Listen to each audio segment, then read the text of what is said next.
أعوذ بالله من الشيطان الرجيم بسم الله الرحمن الرحيم الحمد لله رب العالمين والصلاة والسلام على رسولنا وعلى آله وأصحابه أجمعين.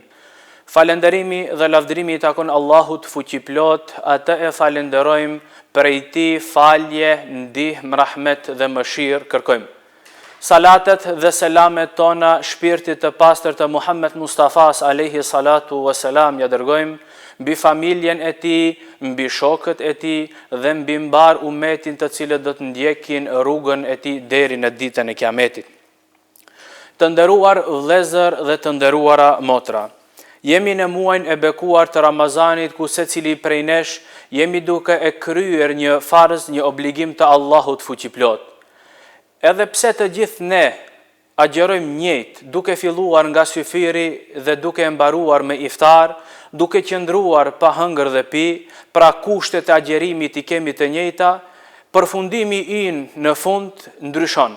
Shpërblimi i agjerimit tek secili prej nesh ka dallim. Për ta kuptuar më mirë, dietarët agjerimin ton e kanë ndajtur në disa kategori, sepse agjerimi nuk matet në atë se sa ne jemi të uritur, por matet në bazë të përmbajtjes se sa ne jemi angazhuar gjatë ditës me ibadetet tona. Pra, si mund të kalojmë nga uria në devotshmëri, si mund të arrijmë gradën më të lartë duke qenë agjerueshëm në këtë muaj të bekuar të Ramazanit. Kategoria e parë, e që është kategoria më e ulët, është kategoria e atyre besimtarëve të cilët ju agjeron vetëm një pjesë e trupit të tyre, ai është barku. Pra, një kategori e tillë agjeron vetëm duke qëndruar pa hëngër dhe pi dhe në fund nuk merr shpërblim tjetër gjatë këtij muaji të bekuar të Ramazanit, sepse atyre nuk ju agjeron zemra, nuk ju agjerojnë gjymtyre tjera të trupit, por ata agjerojnë vetëm duke qenë të uritur dhe të etur.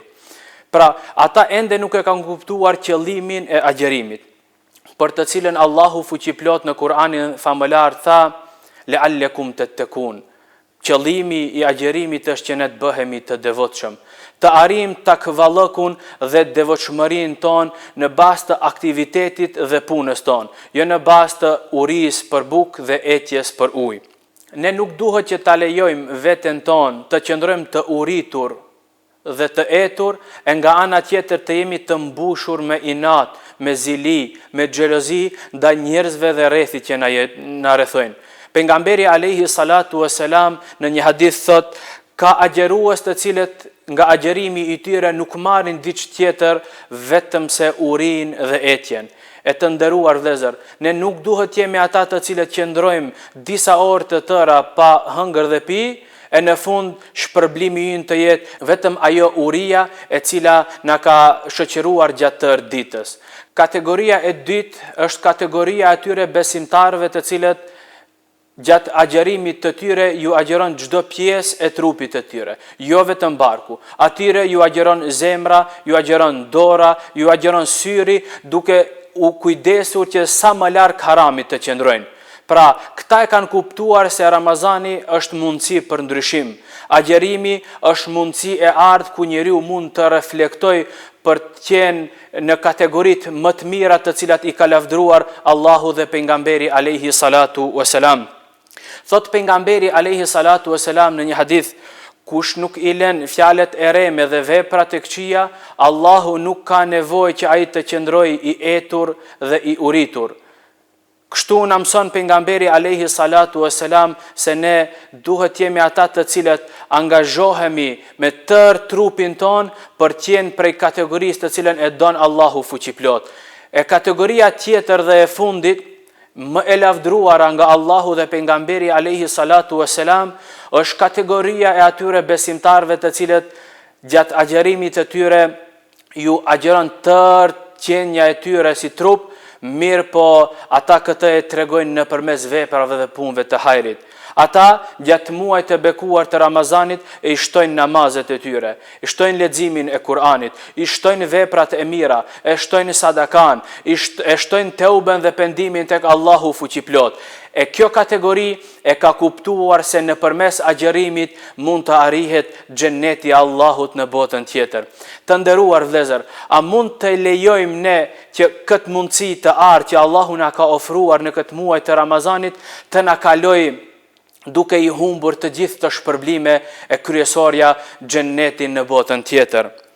Pejgamberi alayhi salatu vesselam ishte ai i cili në mënyrën më të mirë e jetonte bujarinë e tij, e tregonte në vepra, në praktik. Dhe këtë e tregon Ibn Abbasi radhiyallahu ta'ala anhu se Muhammed Mustafa alayhi salatu vesselam ka qenë njeriu më bujar, por gjatë Ramazanit bujaria e tij ka arritur shpejtësinë e erës së lirë, pra ka qenë njeriu më bujar dhe ka dashur të arrijë çdo shpërblim të agjerimit.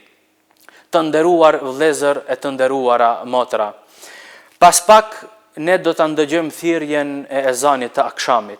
Pas pak ne do të çelim iftar duke ngrënë hurm apo duke pirë ujë.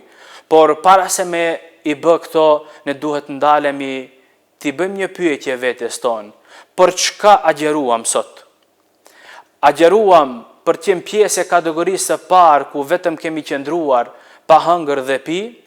Agjeruam për të qenë pjesë e kategorisë së dytë të atyre besimtarëve që ju agjeronte tërë trupi i tyre? Apo agjeruam duke qenë pjesë atyre besimtarëve që për qëllim kryesor kishin leallekum tettekun, devotshmërinë që na ka obliguar Allahu fuqiplot? Ne si besimtar duhet mos të ngelim duke qëndruar në kategorinë e parë. Të mos ta lëmë Ramazanin këtë mundësi të artë të na shkojë bosh sikur muaj tjerë.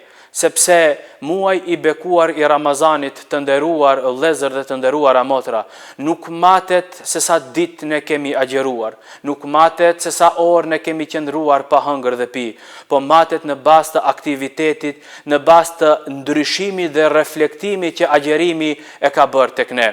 Për në fund, unë lusë Allahun fuqiplot që në këto çaste të fundit Allahu të na i ketë pranuar agjerimin e kësaj dite të bekuar. Allahu inshallah të na i ketë falur gabimet, të na i ketë pranuar teubet tona dhe inshallahu taala të na bëj për atyre që do të takohemi në xhennetet e tij në botën tjetër. Wassalamu alaikum wa rahmetullahi wa barakatuh.